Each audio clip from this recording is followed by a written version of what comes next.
Okay, morning.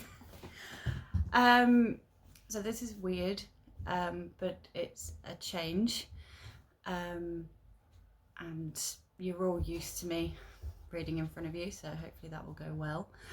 So yeah, books have always been a big thing to me. Obviously we are a reading school, but apart from that, they always have. I have loads of vivid memories of different books that I read growing up, and even now, I don't feel right if I'm not reading a book. So, this is The Book Thief. I think, when did it come out? In probably some date that you'll all think is really old. 2005. That is the cat. So I would have been 15 and many of you were not born. So yeah, it's a really lovely book. It's not brilliantly happy, so I'm not 100% sure why I chose it. This is going to be an issue. This is Marmite the cat. He's going to be annoying. So yeah, it's not the happiest book, as I said in my very brief little review. That it is narrated by Death. It's based in Nazi Germany. If I read you the blurb, it is 1939 Nazi Germany. The country is holding its breath. Death has never been busier and will become busier still. Liesl Memminger's life is changing when, by her brother's graveside, she picks up an object, partially hidden in the snow. It is the Gravedigger's Handbook, left there by accident. And it is her first act of book thievery. So begins a love affair with books and words, as Liesl, with the help of her foster father, learns to read. Soon she is stealing books from Nazi book burnings, the mayor's wife's library, wherever there are books to be found. But these are dangerous times. When Liesl's foster family hides a Jew in their basement, Liesl's world is both opened up and closed down. Narrated by Death, The Book Thief is a story about the power of words and the ability of books to feed the soul. So yeah, I'm not going to read straight from the beginning. You can listen to me or not. It's been a long time now since I've read anything aloud to anybody, so the last time would have been to you all. So yeah, let's see how this goes. So, oh god, we're already on 3 minutes. I'll try not to make this too long. Right, I will say there is some German in this book. I can't speak German, and so I'm probably going to ruin the pronunciation of all of it. Just bear with. Okay. So we're starting on the chapter called Growing Up a Schummensch. Again, German. Yes, an illustrious career. I should hasten to admit, however, that there was a considerable hiatus between the first stolen book and the second. Another noteworthy point is that the first was stolen from snow and the second from fire. Not to omit that others were also given to her. All up, she owned 14 books, but she saw her story as being made up predominantly of 10 of them. Of these 10, 6 were stolen. 1 showed up at the kitchen table, 2 were made for her by a hidden Jew, and 1 was delivered by a soft, yellow-dressed afternoon. When she came to write her story, she would wonder exactly when the books and the words started not just to mean something, but everything. Was it when she first set eyes on the room with shelves and shelves of them, or when Max Vandenberg arrived on Himmel Street carrying handfuls of suffering and Hitler's Mein Kampf? Was it reading in the shelters? The last parade in Dachau? Was it the word shaker? Perhaps there would never be a precise answer, as to when and where it occurred.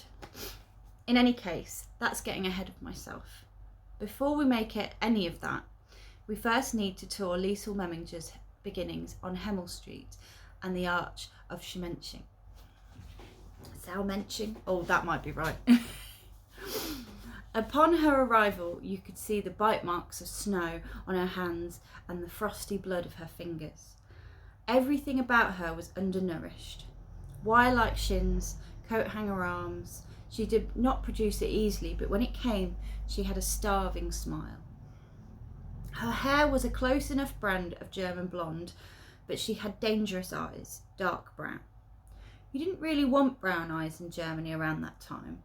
Perhaps she received them from her father, but she had no way of knowing, as she couldn't remember him. There was really only one thing she knew about her father. It was a label she did not understand, a strange word, communist. She'd heard it several times in the past few years. There were boarding houses crammed with people, rooms filled with question, and that word, that strange word, was always there somewhere, standing in the corner, watching from the dark. It wore suits, uniforms. No matter where they went, there it was, each time her father was mentioned. When she asked her mother what it meant, she was told it wasn't important, that she shouldn't worry about such things. At one boarding house, there was a healthier woman who tried to teach the children to write, using charcoal on the wall. Liesl was tempted to ask her about the word's meaning, but it never eventuated. One day, that woman was taken away for questioning. She didn't come back. When Liesl arrived in Mulching, she had at least some inkling that she was being saved. But that was not a comfort. If her mother loved her, why leave her on someone else's doorstep? Why? The fact that she knew the answer, if only at the most basic level, seemed besides the point.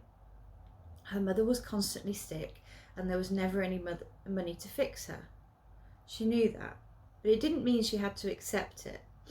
No matter how many times she was told that she was loved, there was no recognition that the proof was in the abandonment. Nothing changed the fact that she was a lost, skinny child in another foreign place, with more foreign people, alone. The Hubermans lived in one of the small block houses on Hemel Street.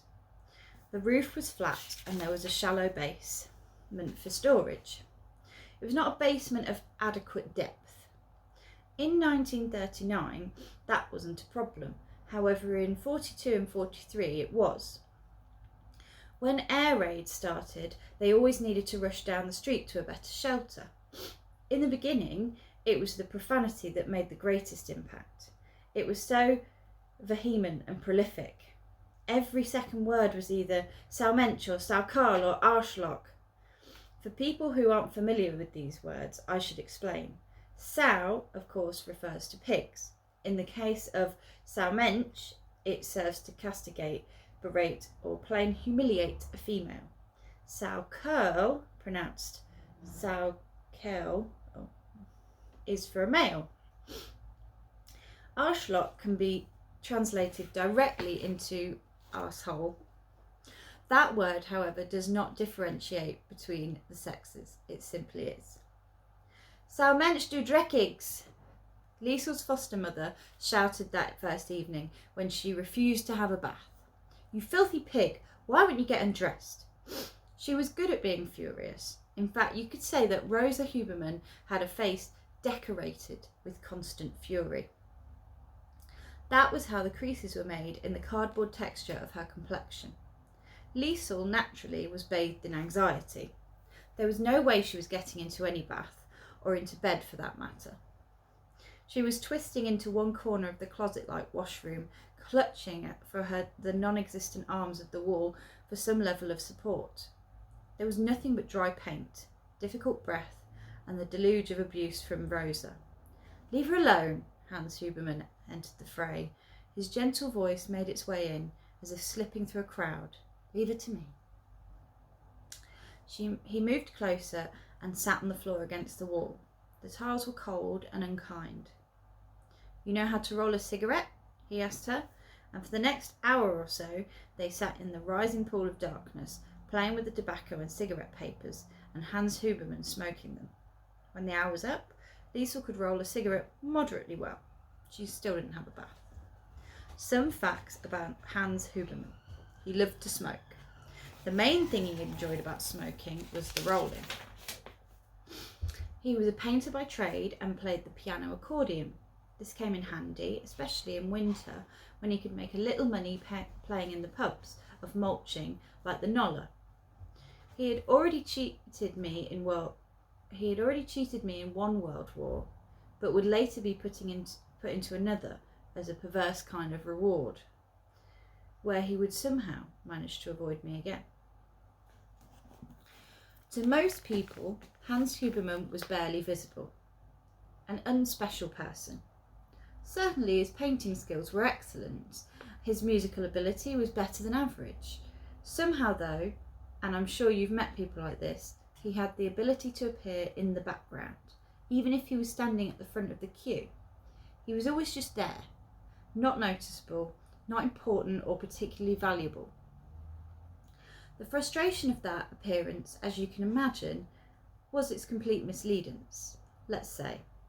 There most definitely was value in him, and it did not go unnoticed by Liesl Memminger, the human child, so much cannier at times than the stupefyingly ponderous adult.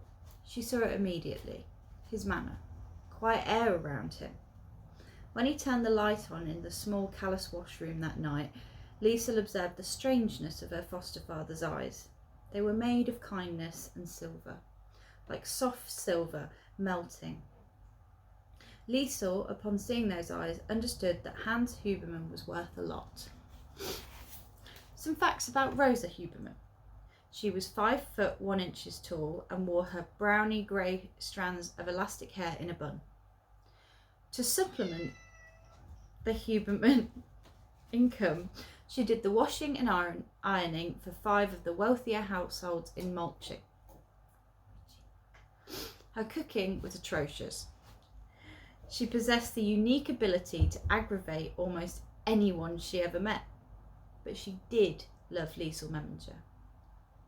Her way of showing it just happened to be strange. It involved bashing her with a wooden spoon and words at various intervals.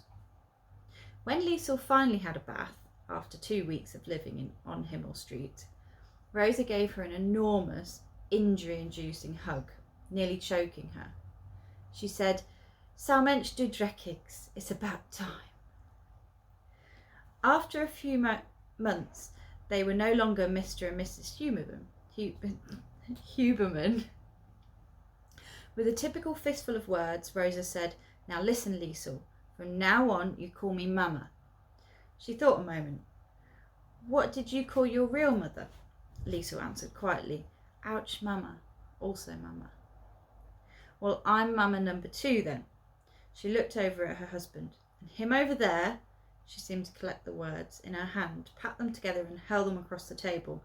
"That's Saukal, that filthy pig. You call him Papa. Versteht? Understand?" "Yes," Liesl promptly agreed. Quick answers were appreciated in this household. "Yes, Mama," Mama corrected her. "Sau Mensch, call me Mama when you talk to me." At that moment, Hans Huberman had just completed rolling a cigarette. Having lit the paper and joined it all up, he looked over at Liesl and winked. She would have no trouble calling him Papa. So yeah, that's one chapter. Like I say, it's quite sad in places. Obviously it's set during Nazi Germany. Liesl has already experienced loss, and it does go over a time which was not happy for anywhere really in the world. But it is lovely. It's a really lovely book. So if you are interested in it, I recommend. It's this thick, and it is. Come on, let's look. 584 pages.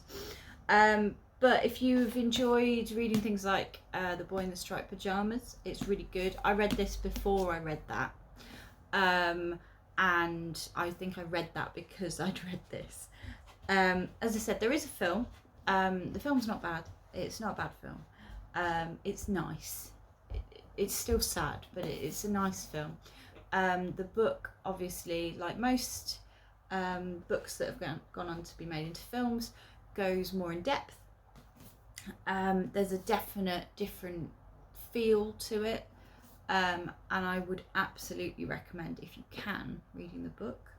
But yeah, just as a good disclaimer, it's not a happy book. It does cover things around death and loss, but it's one of my favourites, and one of those that I kind of, some books I have and I read them and I want to read them immediately again, but I remember this one, I haven't read it again for quite a while because I kind of wanted enough time to forget what it was all about, because it is really lovely to have that discovery moment whilst you're going through a story. So yeah. Apologies for the cat interruptions, and if you could hear anything like cars or anything going past, I do live near a main road. Rich the dog is now laid on the floor with his squeaky ball, so at least he hasn't squeaked that the whole way through. So yeah, obviously this is one of my bookcases. It's a mess, and a lot of it is actually DVDs at the minute. But if you like this, if you enjoyed it at all, please let me know.